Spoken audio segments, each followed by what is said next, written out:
SCP-405, Containment Class Euclid, Disruption Class Vlam, Risk Class Warning. SCP-405 is a contagious phenomena of unknown origin that causes the uncontrolled development of telepathic capabilities in humans. The typical progression of the disease is as follows. Percent of cases do not follow this pattern. Primary stage, 0 to 2 days after exposure, no noticeable effect.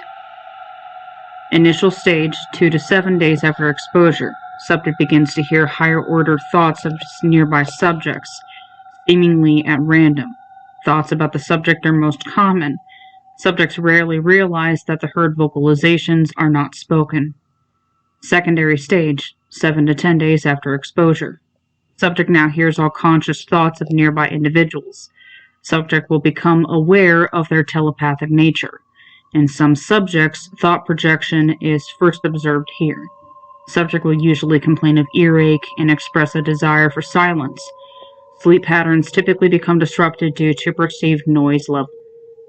Escalation stage, 10 to 14 days after exposure. Over this period, the range of the subject's abilities increases, typically to about 200 meters, but occasionally far further.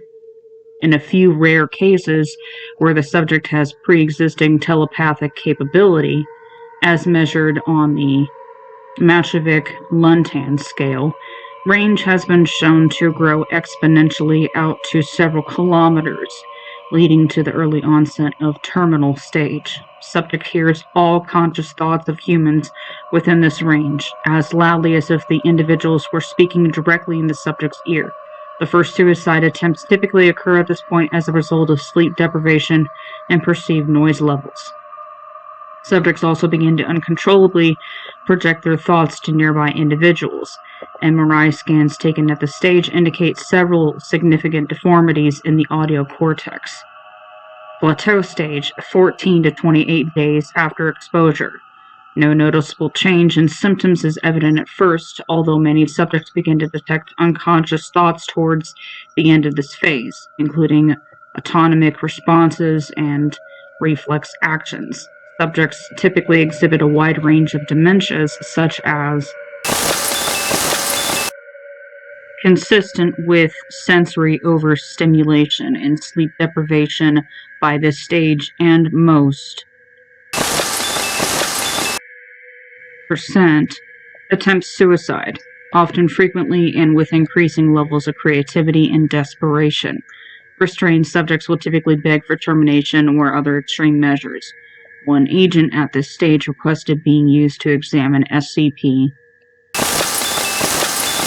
normally reserved for D-Class personnel.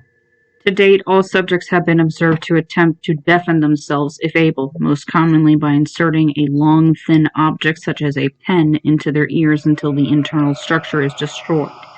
Towards the end of this phase, subjects often experience catatonic episodes and begin to suffer from seizures. These are not apparently related to the telepathic abilities, but rather due to swelling in the subject's neural tissues. Terminal stage, 28 days after exposure, until death, typically 32 days after exposure. Subjects slip into a coma and begin to suffer from persistent seizures caused by significant brain deformities.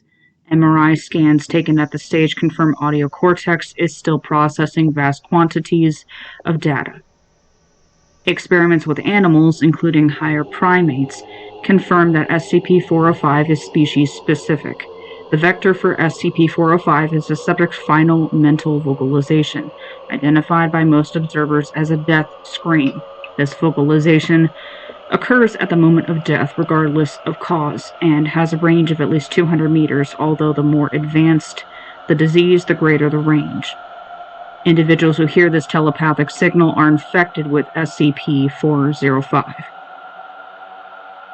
Outbreaks of SCP-405 appear spontaneously. There have been at least in recorded history. The ultimate cause of these outbreaks is unknown.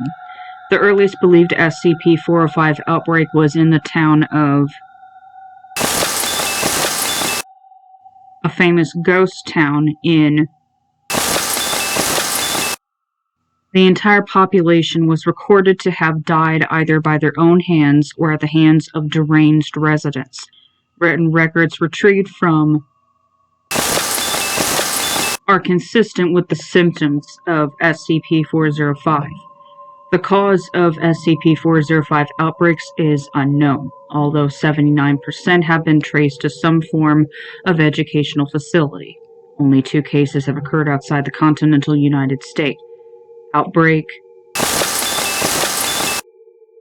occurred at Canada, and outbreak occurred in Wales. Sufferers in the primary to early escalation stages of SCP-405 have been successfully treated with treatment protocol 405 alpha. Subjects are administered twice the standard dose of Class D amnestics and placed in a chemically induced coma for 3 days. This appears to reset brain activity to a pre-infection state and allow abnormal development to subside. Success rate is % with greater success in the early stages. No treatment for the later stages exists. For an examination of disease behavior, please see the infected subject interview log. The use of Type 3 disaster synthesis quarantine measures are preemptively approved to contain large-scale SCP-405 outbreaks. To date, only individuals have recovered from SCP-405 naturally. They gain sufficient control of their abilities to deal with small groups of individuals, but are still incapable of dealing with more than individuals at a time without exhibiting extreme stress. Seizures and other neurological conditions caused by structural brain deformities are common. Such individuals are referred to as SCP-405-1-A to SCP-405-1- They have adopted the designations for themselves and no longer respond to their original identities, perhaps due to the fact that all staff think of them by those designations. The potential value of SCP-405-1 to the Foundation is unclear at this time. Addendum 405-01. Storing SCP-405-1 in the same area was a bad idea. I am sure their personalities are gestalting.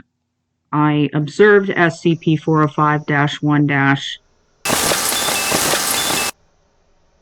tapping the desk in her room yesterday in a manner consistent with playing the piano, but only SCP-405-1- has any musical talent. Worse, SCP-405-1- reported finding himself performing an action unconsciously and wished to know if I recognized it. SCP-405-1- was unconsciously field stripping an imaginary. None of them have military backgrounds. They picked that up from us.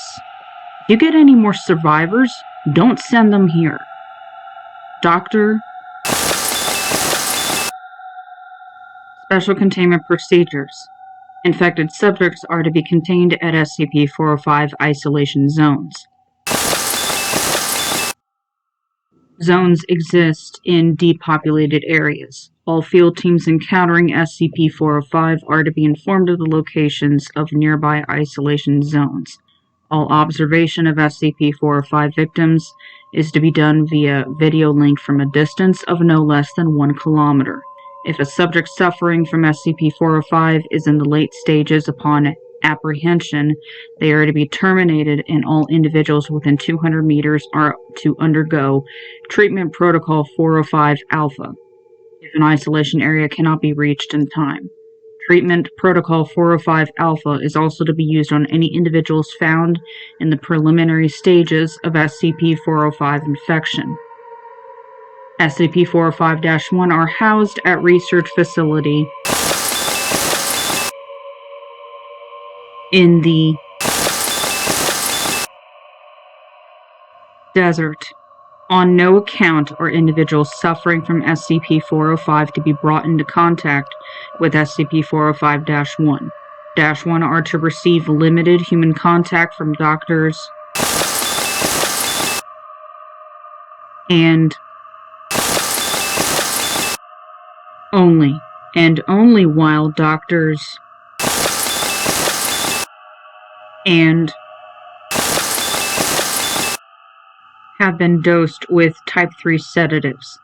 SCP-405-1 are housed in adjoining 10 meter by 10 meter by 10 meter cells and are not considered an escape risk. Research facility.